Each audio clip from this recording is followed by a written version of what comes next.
आमीन। जितने नबी है वो कहां से आया? आमीन। पवित्र भूमि कौन सा है? इजराइल में से। आमीन। हमने कल रात को सब वचन सुना है। अभी जब यीशु मसीह आएगा किधर आएगा? हमारे जीवन में 1000 साल किधर देगा? बराबर ना? वो इजराइल जो है आज दुनिया का बहुत ही बड़ा महत्व देश है। आमीन।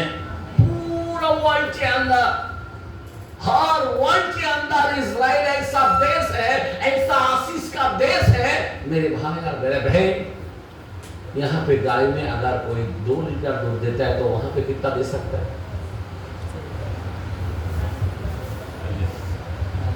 7 गुना है।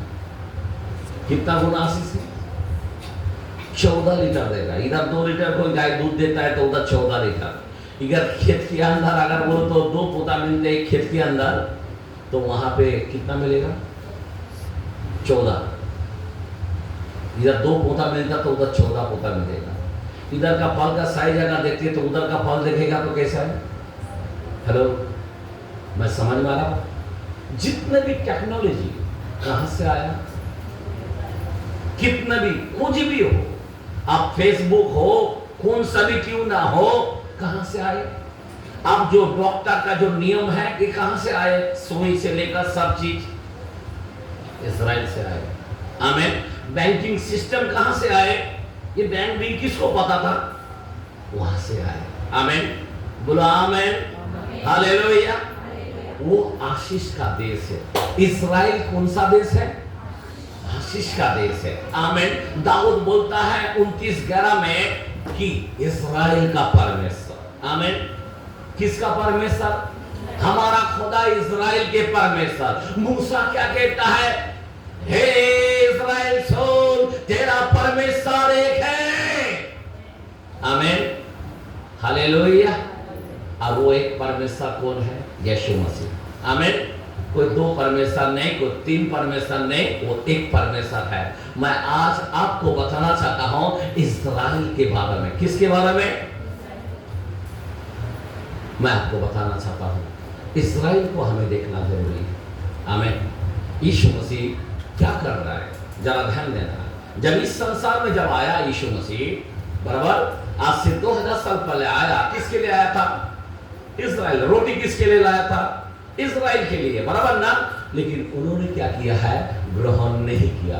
पहला बुलाहट किसका था? इजराइल का था। आमीन। बोला आमीन। हम लोगों का नहीं था। जिसका बुलाहट था? इजराइल का। जरा मेरे बहन, कोई भी मत्ती के कलाम थोड़ा सा हम पढ़ते हैं, जल्दी जल्दी जरा पढ़ेंगे मत्ती के कलाम में। आज मैं खोज वचन के द्वारे से आपके पास लेके जाना चाहता हूँ। आमीन। हालेलुया। अभी ध्यान देना, सुन लो। यहाँ पे इजराइल के अंदर मत्ती 22 से 1 से 14 के अंदर, पर मैं ज्यादा थोड़ा सा मुंह से बोल देता हूँ, ध्यान देना। जब कहा कि हमने पशु मारा, बराबर क्या मारा? पशु मारा। अभी भोज तैयार है। क्या तैयार है? भोज तैयार है। उनको बुला लो। और जैसा जब किसी को बुलाने को जाते हैं तो बोलता, कोई बोलता मैं खेत को चला। हेलो। कोई बोलता मैं और किसी का शादी में चला। ध्यान देना, मैं क्या बता रहा हूं। कोई और बहाना करने लगा, बोलता मैं बिजनेस को चलाऊं। अभी ध्यान देना, अभी खेत किसका है? किसने दिया तुम्हें? खेत किसने दिया तुमको? हाँ? दाऊद कहता है 29:14 के अंदर पहला इतिहास के कलम में कि मैंने सब कुछ तुझी से पाया, मैं तुझको क्या दूं? बराबर। मैंने जो कुछ पाया है तुझे से पाया है, अब तुझको मैं क्या दूं? सब तो तेरा ही है। लेकिन फिर भी क्या करता है हमारे लोग? बहाना करता है। आज मेरे को एंगेजमेंट है उधर, इधर यीशु मसीह आपको एंगेज में बुला रहा है, इस भोजन में बुला रहा है, मेरे विवाह के बारे में, विवाह का भोज में बुला रहा है। आओ आओ मेरे लोगों, आ जाओ, तुम्हारे लिए मैंने पशु को मारा है। और वो पशु कौन है? प्रभु यीशु मसीह। आमीन। लेकिन उसके भोज में कोई नहीं आया।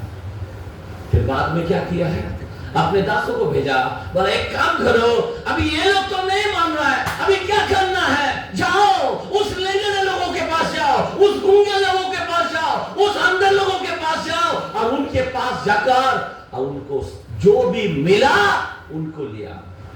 तब हमारी बुलाहट हुआ। ये अंधे लोग, ये पुंगे लोग, ये गूंगे लोग, ये कौन है? आप और हम हैं, हमारा कोई आशा नहीं था। उन्होंने ठुकराया और हम लोग इस प्रभु के भोज में आए। समझ में आ रहा हो? किसके भोज में आया? प्रभु के भोज में। ये अंतर जातियों का प्रचार होगा। अभी ध्यान देना, यहाँ पे बहुत ही महत्व है, बहुत ही इंपॉर्टेंट है। अभी ये भोज कोई मामूली नहीं है। आमीन, बोलो आमीन, हालेलुया। यहाँ पे एक कलाम को देखते हैं 19:9 के अंदर, पगड़ीकरण। थोड़ा सा कलाम पढ़ते हैं, पगड़ीकरण 19:9 के कलाम को हम देखते हैं और वहां पे क्या लिखा है? तेवा तो मनाला ये लिख कोकरेच्या असताना लग्नाच्या हाँ ते धन्य है। आमीन। जिसने मेमने के भोज में आए वो व्यक्ति धन्य है। आमीन। कौन धन्य है?